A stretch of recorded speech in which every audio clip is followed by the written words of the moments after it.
When wiring a structure with exterior panels filled with rigid foam, several methods can be employed to safely and effectively run the wiring. These methods address situations where pre-installed channels are not available or suitable. The first technique is to install exterior wall furring strips. Furring strips, typically made of wood or metal, are installed vertically or horizontally on the exterior side of the rigid foam. This creates an airspace between the rigid foam and the exterior cladding. The wiring can then be run within this airspace. This method provides easy access to the wiring for future modifications or repairs. Secondly, shallow electrical boxes can be utilized. These boxes are specifically designed for use with rigid foam insulation. Holes are carefully cut into the rigid foam to accommodate the boxes, which are then mounted flush with the surface. The wiring is run directly into these shallow boxes. This method is suitable for installing outlets, switches, or light fixtures on the exterior walls. The third method is to use surface-mounted conduit. The electrical conduit, typically made of PVC or metal, is installed directly on the exterior surface of the rigid foam. The conduit is secured using screws or clamps, and the wiring is run through it.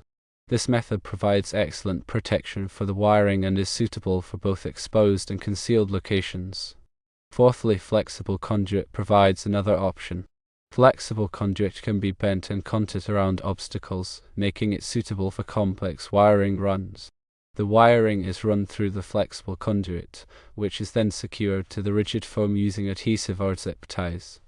This method offers flexibility and ease of installation. Fifthly, the slit and tuck method involves carefully cutting a slit into the rigid foam using a sharp knife. The wiring is then tucked into the slit and sealed with expanding foam or caulk. This method is best suited for short runs of wire, such as those connecting a light fixture to a nearby power source. Sixthly, holes and grommets can be used to pass wiring through the rigid foam. Holes are drilled in the rigid foam, and grommets are installed to protect the wiring from sharp edges. The wiring is then run through the grommets. This method is suitable for situations where wiring needs to pass through the rigid foam without being exposed. Seventh, adhesive-backed cable channels can be used to route wiring along the surface of the rigid foam. These channels provide a clean and organized appearance and are less invasive than cutting into the foam. When implementing these wiring methods, several important considerations must be taken into account. Firstly, ensure that all electrical boxes and enclosures are properly sealed to prevent moisture ingress.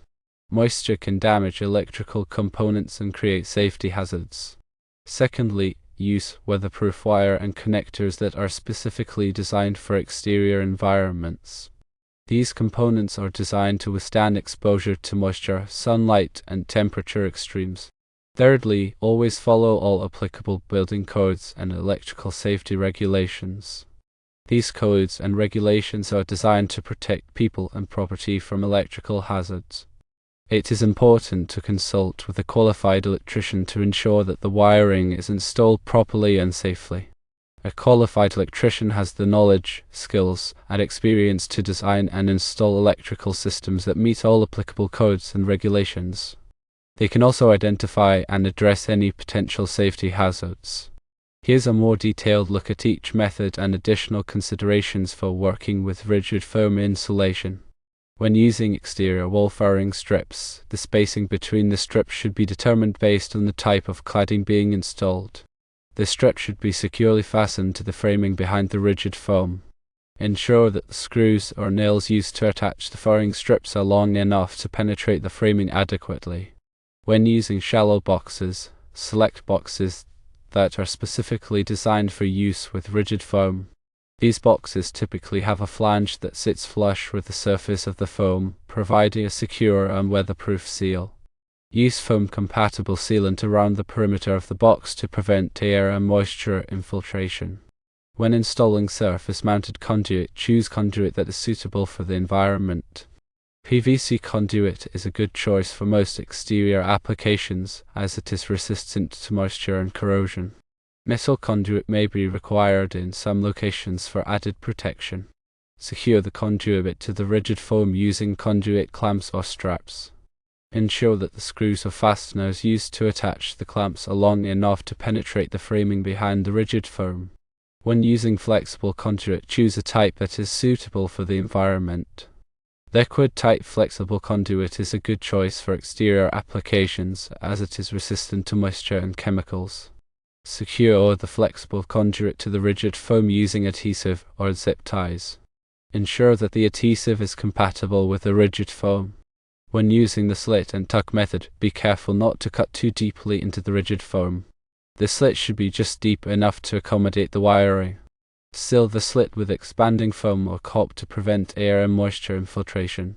Ensure that the expanding foam or caulk is compatible with the rigid foam. When drilling holes in the rigid foam, use a drill bit that is specifically designed for foam insulation. These bits have a sharp cutting edge that prevents the foam from tearing or crumbling. Install grommets in the holes to protect the wiring from sharp edges. When using adhesive-packed cable channels, clean the surface of the rigid foam before applying the channel. This will ensure a good bond between the channel and the foam. Use a level to ensure that the channel is installed straight and even. In addition to these specific considerations, there are also some general best practices to follow when working with rigid foam insulation. Firstly, always wear safety glasses and gloves when cutting or drilling rigid foam. The foam can produce dust and small particles that can irritate the eyes and skin. Secondly, work in a well-ventilated area.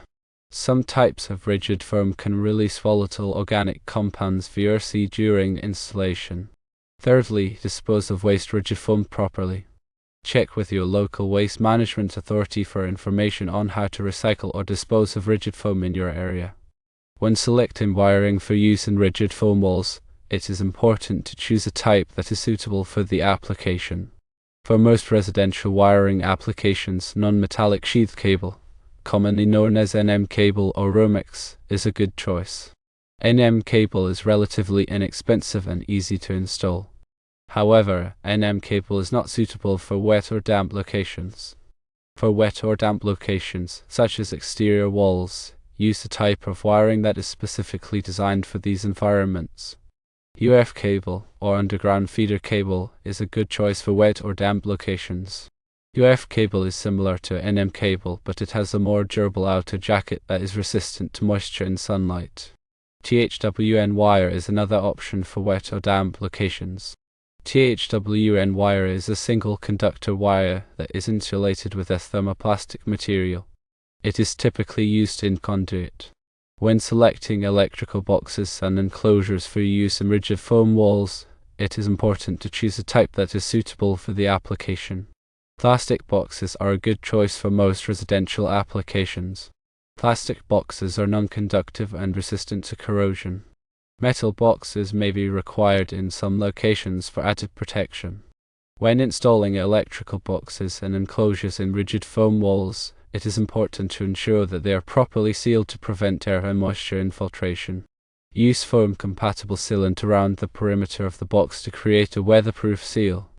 In addition to these considerations, it is also important to follow all applicable building codes and electrical safety regulations. These codes and regulations are designed to protect people and property from electrical hazards. Consult with a qualified electrician to ensure that the wiring is installed properly and safely. Here are some additional tips for running wiring in rigid foam walls. Plan the wiring layout carefully before starting the installation. This will help to minimize the amount of cutting and drilling that is required. Use the stud finder to locate the framing behind the rigid foam. This will help to ensure that the wiring is properly supported. When cutting or drilling rigid foam, use sharp tools to avoid tearing or crumbling the foam. Be careful not to damage the vapor barrier when cutting or drilling rigid foam. The vapor barrier is a thin layer of plastic or foil that is designed to prevent moisture from entering the wall cavity. If the vapor barrier is damaged, it should be repaired immediately. Use cable staples or clamps to secure the wiring to the framing. This will prevent the wiring from sagging or rubbing against the rigid foam. Label all wiring clearly. This will make it easier to troubleshoot problems in the future. Test all wiring before energizing the circuit. This will help to ensure that the wiring is properly installed and that there are no safety hazards. When working with electricity, always follow safe work practices. Wear appropriate personal protective equipment, such as safety glasses and gloves. De-energize the circuit before working on any wiring. Use a voltage tester to verify that the circuit is de-energized. Never work on electrical wiring when you are wet or standing in water. If you are not comfortable working with electricity, hire a qualified electrician to do the work for you. Electrical work can be dangerous, and it is important to take all necessary precautions to protect yourself and others. By following these tips, you can safely and effectively run wiring in rigid foam walls. Remember to always prioritize safety and compliance with electrical codes. If you're unsure about any aspect of the installation, consult with a qualified electrician. They can provide expert advice and ensure that the wiring is installed correctly and safely.